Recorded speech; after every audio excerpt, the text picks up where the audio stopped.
I was thinking this morning about this concept of thinking bigger. Now, that seems like a simple thing to say. Like, you need to think bigger. But it's actually much harder than you realize because we're raised a certain way we're raised by people. So I was raised mostly by my parents, but also my grandparents and others. They all had influences on me. And all of them wanted the best for me. They wanted me to do the best I could. They wanted me to choose a great career. They wanted me to, you know, uh, be ambitious, and then they all recommended me to do great things and thought I could do great things. So I had every bit of confidence as a child growing up that I could do whatever I wanted. But the problem is, and this is not their fault, the people that raised me were limited in their own thinking. So they were limited, not by their own design or whatever, it's by the environment they were born into. They were also influenced by people. So they got into the thinking that there's limitations to what you can do, what you can and cannot do, whatever. It's not their fault.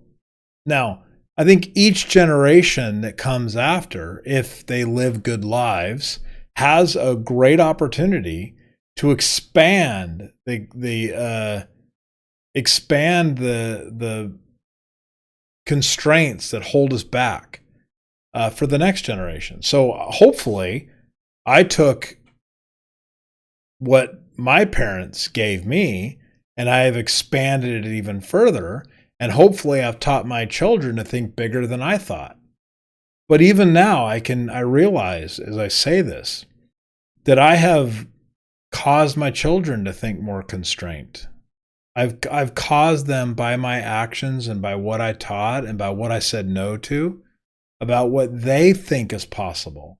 And so they are probably limited by the fact that of the way I raised them. But they will probably think bigger than me, and hopefully they will pass that to their children. There are many, many barriers besides our upbringing that can limit our thinking. And these are insidious and sometimes difficult to grapple with.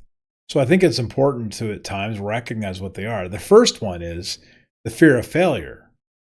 I mean, fear can be paralyzing and it can make the unknown daunting. So you may not be able to think big because your fear is holding you back. I think another one is limiting beliefs. There are convictions that we hold about our abilities, our potential, or even what's achievable at all. Like, for example, a few years ago, it may have been considered impossible to go to Mars. But nowadays, if you talk to a young person in elementary school, they all now think it's possible to go to Mars because their possibilities have been expanded.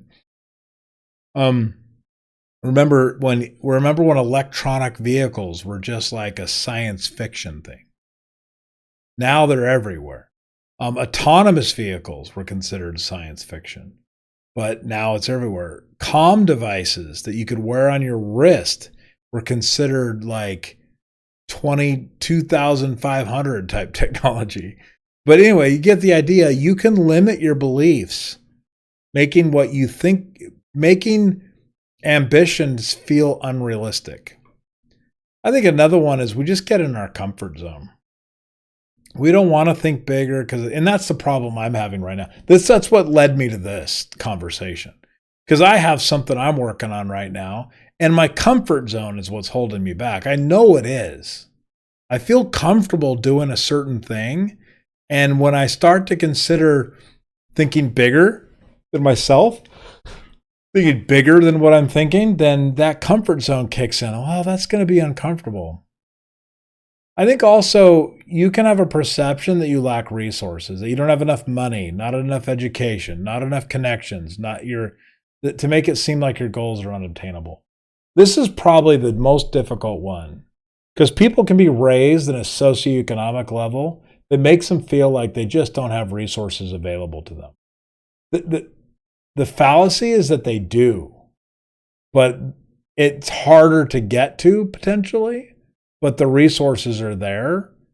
But when you don't know, you don't know. So if you don't know how to ask or who to go talk to, then you're going to be very limited. And so this is a big one. I think a social conformity also is one where you just feel like you have to conform socially to what other people are doing, what peers, family, or society wants you to do or expects you to do.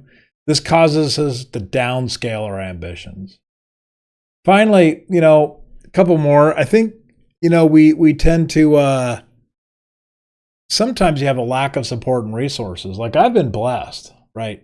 I've always had parents, grandparents, others that I could go to, people in church, wherever. I could go to people and I could get mentorship or advice if I wanted it. Now, I was so arrogant I wouldn't ask, but I had the ability to go ask if I wanted to.